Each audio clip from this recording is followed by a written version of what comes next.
So today I just wanted to try and take a quick look at the Alien franchise. So I'm really not going to dwell on the plot too much since these are all films and stories that we're all super familiar with. So I'm just pretty much just going to settle on the points of the film that caught my interest. So of course beginning with Alien, the 1979 British-American horror sci-fi film. So this was directed by Ridley Scott and distributed by 20th Century Fox, which, interestingly enough, I'd say that we all got very lucky on this one because at one point the film was actually potentially going to be signed over to Roger Corman. And yeah, I can see this as, you know, some hokey low-budget film, but I'm actually really glad that Fox got a hold of this instead because we got a very awesome franchise out of this. And not just that, a super influential film that still influences people. So for those of you who may not be familiar, the screenwriter Dan O'Bannon, he had originally been contracted to work with Alejandro Jodorowsky on his failed film project Dune. And we have numerous people from that crew that actually came over to Alien and contributed, as well as H.R. Giger, which if you're familiar with his artwork, you already know the Xenomorph was based off of the Necrom 4 painting. And of course he also designed the face hugger with maybe a few modifications from someone else, but basically he oversaw the design of the ship and the creatures and whatnot. So I mean, what greater mind than H.R. Giger to come up with something just not only just nightmarish but beautiful as well, and you know, with very subtle sexualness to it as well, but and that carries throughout the film as well, which I'll get to in just a moment. But I think it was just very fortunate not to, you know, be picking at someone else's failed project, but this was a group of guys who had been together roughly 6 months to a year while they were trying to put Dune together. So they were already familiar with each other, they were familiar with each other's works. To some degree, Dan O'Bannon had also been influenced by Giger's work as well as a few other people. So he pretty much started formulating the idea for Alien while working on Dune. So I always thought that was a very interesting, and if you're not familiar with Alejandro Jodorowsky's Dune, you should definitely check out the documentary. That in itself was very influential as far as people who came off of that project and worked on other things. Everyone basically came away from there and really created some very amazing work. So it was very, what would you say, it had a very creative energy, the atmosphere that they had all been in during that time period. But I'd say, yeah, just the fact that that acted as the catalyst and we basically got Alien from that is just amazing in itself. And I know I'm just totally rambling and fangirling here, but, you know, I absolutely love Alien, and while looking at the background more, I developed a greater sense of awe and respect for this as well. So Alien in itself has a very rich background. There's tons of stuff that was going on behind the scenes. Just kind of moving into that, as I mentioned previously, the film almost made its way to Roger Corman. Not that I'm picking on Roger Corman because, you know, he's a legend in his own right. It's just, I'm just really glad Alien took the route that it wound up taking rather than becoming a B film. So of course we have the crew of the Nostromo. They have basically prematurely been woken from stasis, and the ship, Mother, has basically just picked up what had originally been assumed was a distress beacon. So they're making their way out there to investigate, and they just wind up with one hell of a surprise instead. So one of the crew members, who unfortunately winds up introducing us to the facehugger, winds up becoming the first victim. And getting back to the sexual undertones, which even Dan O'Bannon, the screenwriter, has admitted to, is the fact that the facehugger forcibly attaches itself to a male victim. It forces something down his throat and basically impregnates him. That's male rape.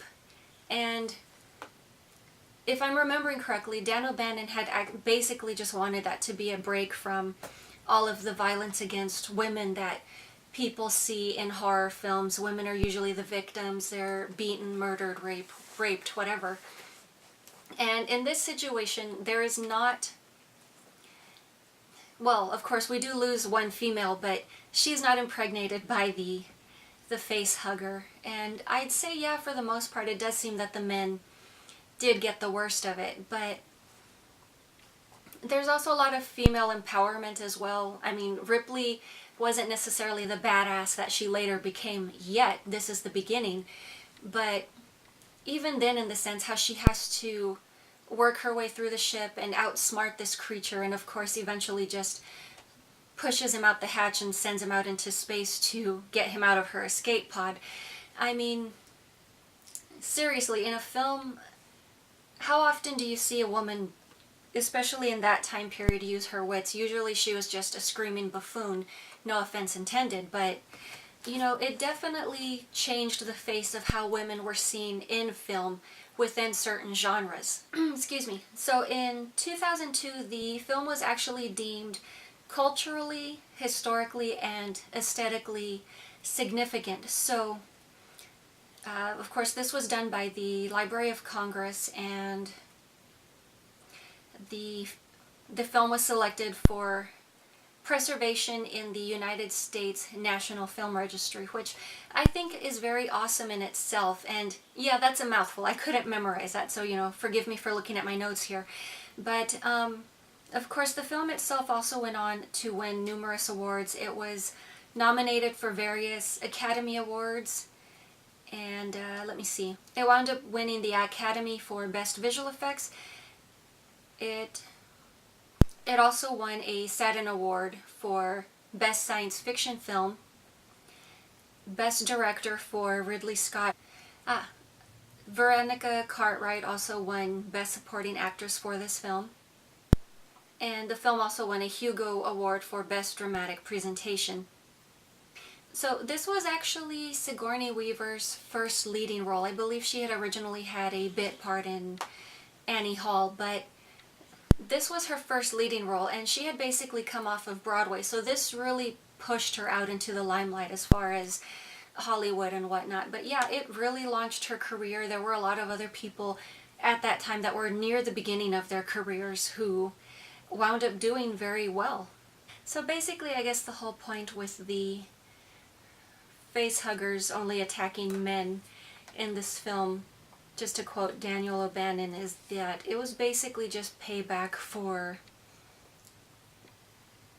It was basically meant as a payback for the many horror films in which sexually vulnerable women are attacked by monsters. So I guess in a sense that's also just kind of meant to attack men at their core.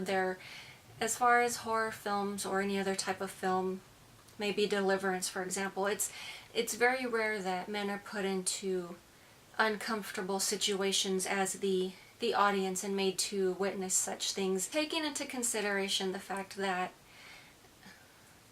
we have this implied male rape, and then you have the violent birth. So I'm not sure if they're just trying to imply the misunderstanding of the pain that comes along with childbearing, as well as far as men's comprehension of that is concerned. I mean, of course, from the female perspective, there are tons of pregnancy horror films as well, so I'd say it's a common theme. Just taking into consideration what the screenwriter had in mind when he wrote this, which I guess really isn't too obvious, but if you do think about it, it's only... I think it's only men, or only one man in the film, who is actually attacked by the face hugger. I don't think Veronica Cartwright's character had to deal with a face hugger. Of course, later throughout the series, just to move certain plots along, you know, women eventually did fall victim to face huggers or potential victim. But staying within the first film, I just thought that was an interesting perspective, especially the fact that a man would write that into a film. So filming for Alien took roughly 14 weeks, and I believe editing and post-production was 20 weeks, so yeah, definitely a lot of work went into this film as well. And the original cut, I believe, was 3 hours long, and it was, you know, sent back, trimmed a little bit more, and it's just a little under 2 hours, I believe, maybe 2 hours and some change. But considering the fact that all of this is history behind this film, it makes me curious to see what the 3-hour version would have been like. And honestly, I'm not gonna lie to you guys, it took a long while for the first Alien film to grow on me, because of course I'm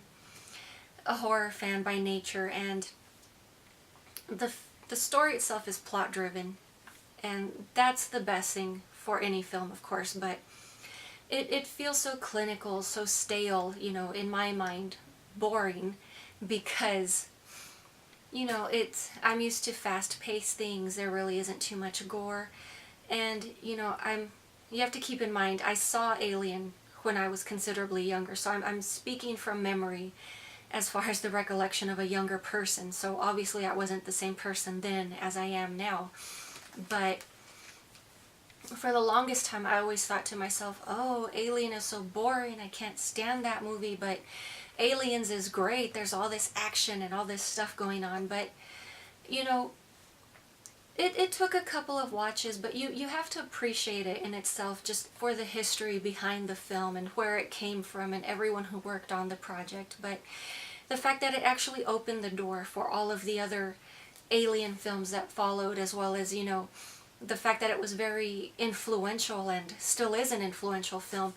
But yeah,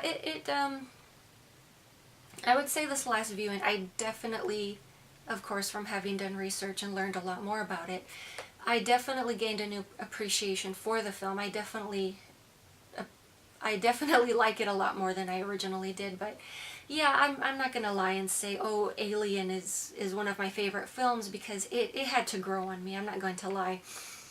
But it really is very well written. It's very well acted. As I previously mentioned, it was Sigourney Weaver's first starring role. She had basically come off of Broadway, so she was a stage actor, and previously she had a bit part in Annie Hall, so this pretty much just propelled her into the limelight and basically, in my opinion, made her career.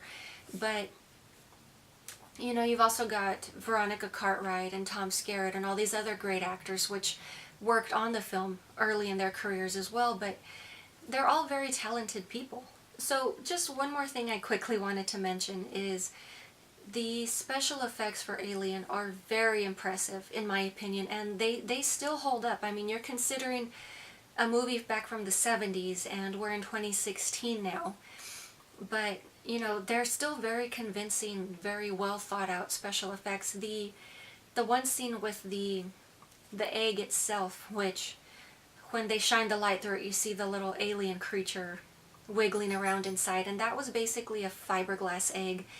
And those are actually Ridley Scott's fingers that are wiggling around to give the impression that there's a living creature inside. So very simplistic but very effective. So I thought that was very interesting. And for the face hugger itself, which it does look very organic, very realistic, and I think it's funny when you consider the fact that some of what had been used to create that creature was sheep innards, and you also have,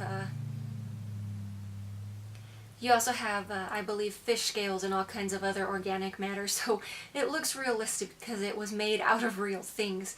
But yeah, I just really loved the special effects. I think everything was very well done. It wasn't hokey or cheesy or anything, but yeah, I'd say even just history-wise, just looking at the background of Alien. So Aliens is a 1986 film. It was written and directed by James Cameron and of course distributed by 20th Century Fox. So in this film we have Ripley, who has been wandering around in stasis for about 57 years. She's recovered, and basically, just cutting to the quick, she's sent to the same planet because, of course, she has come in contact with these xenomorph creatures. She's familiar with them, so she's going as a consultant, and they're sending along a team of Marines. So to my understanding, there was interest in creating a second film after the success of Alien. That was later postponed until 1983. And this time around, it was actually, I believe, the success of Terminator, which basically allowed for the green light for them to move forward with creating another sci-fi film. And of course, with the original film, it was pretty much the hesitation with putting out a sci-fi film because it wasn't too hot a genre at the time, and it just didn't really pick up until the success of Star Wars. So you can definitely see the caution on Fox's part there, but there's also this trend of them waiting for the success of some other film as their way of testing the waters before putting something out. So, you know, to each their own, but we still got a sequel. That's the important thing here. So Aliens grossed 180 million worldwide, and I believe it won 7 awards. It received 7 Academy Award nominations, let me see, so it did win for sound effects editing as well as visual effects, and it won 8 Saturn Awards, including Best Science Fiction Film, Best Actress for Sigourney Weaver, and Best Direction and Best Writing for James Cameron. So, you know, even considering the fact that it's a sci-fi film, even in that day and age where, you know, maybe sci-fi wasn't really too big a thing, the fact that it won so many awards really lends to the fact that it was very well produced, very well thought out, as I keep saying. But even now in this day and age, even for a sci-fi film or a horror film to earn any sort of an award, that's to my understanding practically unheard of. And the fact that both films walked away with quite a bit, that's just amazing to me. So if I'm remembering correctly, it's in the film Aliens where we're actually first introduced to the term xenomorph, and it's the first and last time we ever hear the term, but we all know the creature, we all love the creature. You know, those of us who are sane love the creature. But yeah, I just think it's kind of interesting that that was added to the mythology of Alien, as it was finally given a name. And interestingly enough, continuing to add to the mythology of these films is the fact that we get the term xenomorph, but this is also our first introduction to the Queen. So there's this hierarchy, and even just the fact that she in herself is so advanced, the fact that for her egg-laying purposes she has an ovipositor.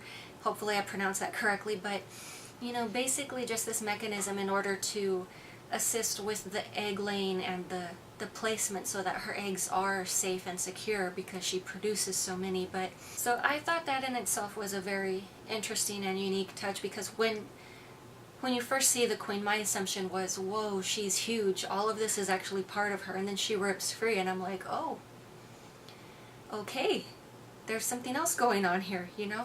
But she's just a very very unique and advanced creature in herself. So one of the things that I really do love about the film Aliens is, of course, the fact, aside from the fact that this one's more action-packed, it's more of a military type film, whereas, as previously stated, the original was more clinical and sterile. But I really enjoy the banter between the Marines. You really get a sense of their camaraderie, and you know, just the fact that they BS and you get a sense that, yes, they've worked together so many years and they've got this sense of closeness, and they can mess with each other but they're still okay, you know. Especially that one scene with the knife game. I thought that was absolutely awesome, and just the fact that Hudson is just, you know, totally freaking out while Bishop is you know, playing this game with his hand. And, you know, it's, to me, that's just, you know, intensely insane, but it's also hilarious. But Hudson himself is just the ultimate goon in the film, and, you know, he really keeps your attention, or he kept my attention, and I just really love his lines. He's just so hilarious. The the one line where he blurts out, "Stop your grinning and drop your linen." You know, that just cracks me up, and it also just makes me think there so many years into the future, would that even be a term that still exists at that point in time? Of course, in this film you also have the softer side of Ripley, and to my understanding it's the first and last time you ever see it, because of course at the beginning of the film she discovers that she's been in stasis for 57 years. Her daughter died some time ago in her 60s, so if I'm remembering correctly, her daughter would have been in her, you know, pre-teens when Ripley went off on her first mission on the Nostromo. But, you know, Newt is obviously that daughter figure for her, and she gives Ripley that softness and that drive. You know, Ripley's definitely still very take charge and strong-willed. You know, she hasn't changed as a person, but she's softened a bit and she's more nurturing. But that's also just what obviously brings her to her battle with the Queen at the end, of course, when she's in the loader. But, you know, Ripley becomes more defined or multifaceted, I guess you could say. You know, her character development really blooms in this, and it really does show. And of course, Sigourney Weaver in herself is just an amazing actress, that she just pulls it off. And, you know, it seems so seamless, the way that she just transitions from, you know, soft to hard. But, you know, I guess as a mother, that's the sort of thing that a woman would do. But yeah, I just thought that was very very interesting. So of course we're mostly familiar with the storyline, so I'm not going to walk you through the ending. If you've seen it, you've seen it. If you haven't, then I'm not going to ruin it for you. Okay, so moving on to Aliens 3, the 1992 action sci-fi horror flick. This was also released by 20th Century Fox, and this one was directed by David Fishner. So of course this time around, Ripley's escape pod crashes into yet another planet she's discovered, and of course Newt doesn't survive this. So basically we find out that a facehugger impregnated her, so she is gone, and Ripley has temporarily taken up residence on a refinery planet. Basically it's a high security prison, of course, for inmates, an all male prison, mind you. So that does come into play eventually later on, the obvious, but it's just kind of interesting seeing how, once again, Ripley is a woman, and I think it's, this time around, it's more obvious that she's being shoved into just an all-man's world. So she stands out even more, even though she has to have a bit of a haircut, because she's pretty much living on a lice planet, as I like to call it. That's pretty much it. So I think it's actually unfortunate that for some reason a lot of people seem to not like Alien 3 as much, and this is actually my favorite film. I think it's a very well put together story, and actually, if you guys would just give me a quick minute, it's really hot in this room, so I'm just going to quickly adjust here, so if you just excuse me. That's a lot better.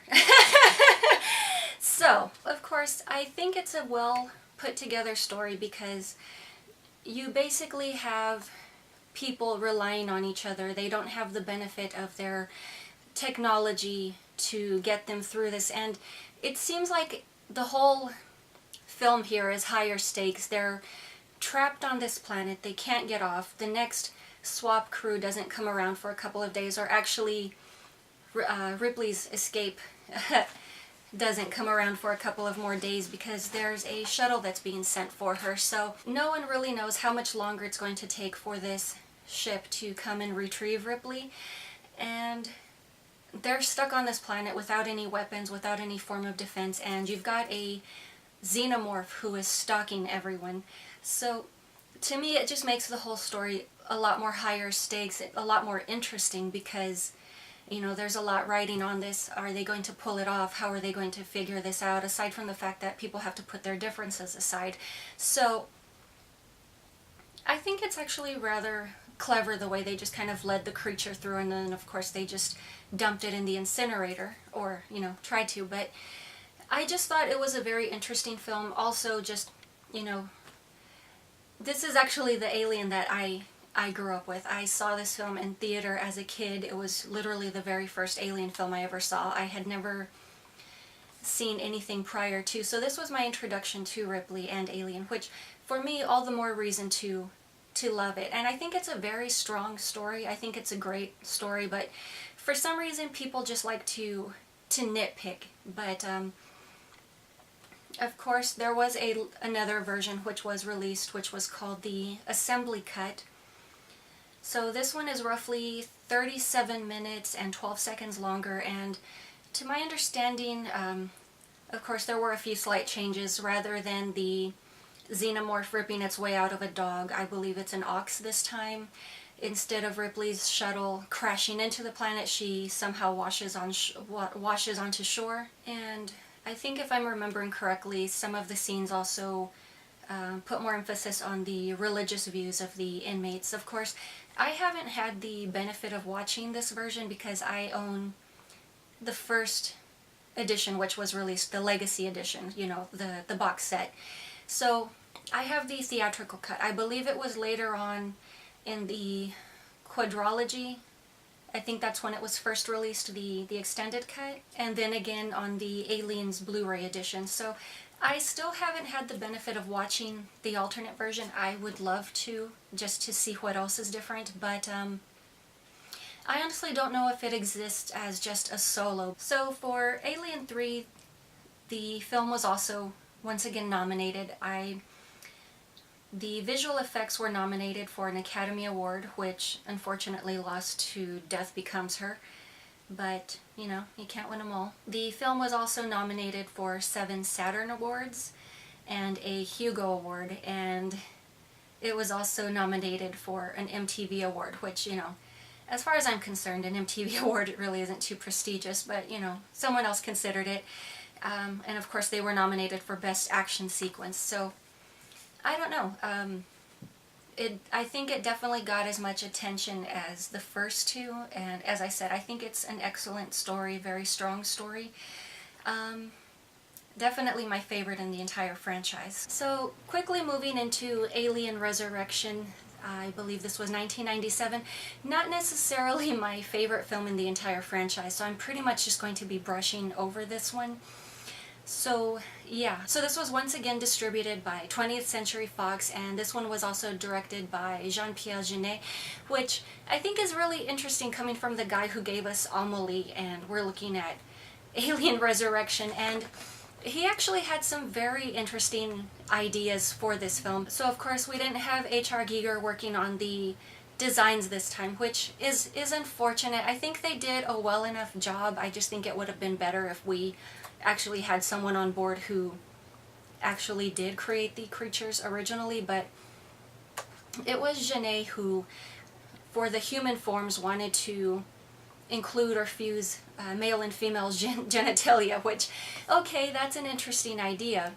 And I think through most of production, just because he continued to insist, they did go through with it, and in post they actually edited the genitalia out because he decided that, yeah, that probably is just a bit much. But yeah, I really don't think that modification was really necessary. Just the fact that the skeletal frame on the xenomorph itself looked slightly more human, so that was effective enough in my opinion.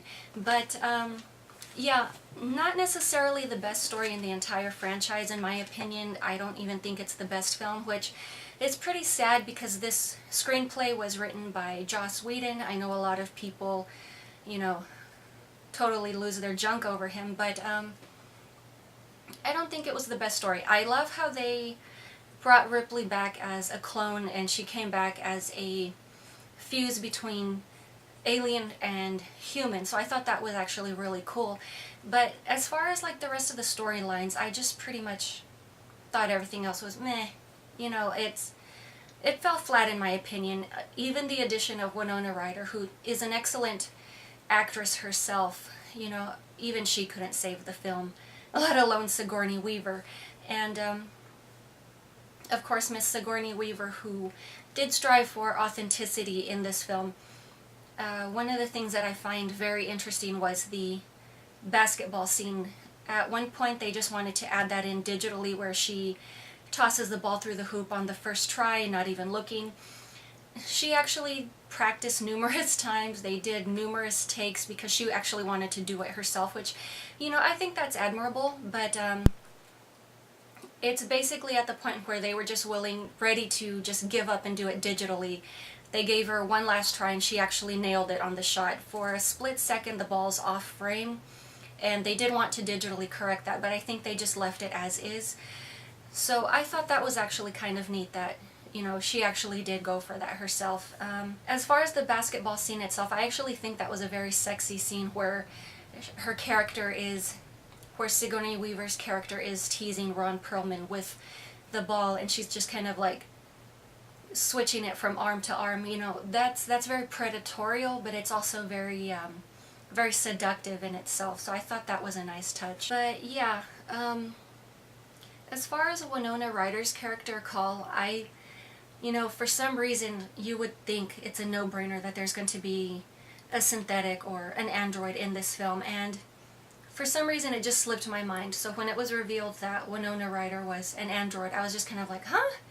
And I like how her character Call was just embarrassed of the fact that she was a synthetic, not necessarily because she actually wanted to be human, but because her model of android had been recalled. So they were destroyed with the exception of a few actually having escaped. So I think it's more, not necessarily shame, but her actually wanting to protect herself, preservation, you know.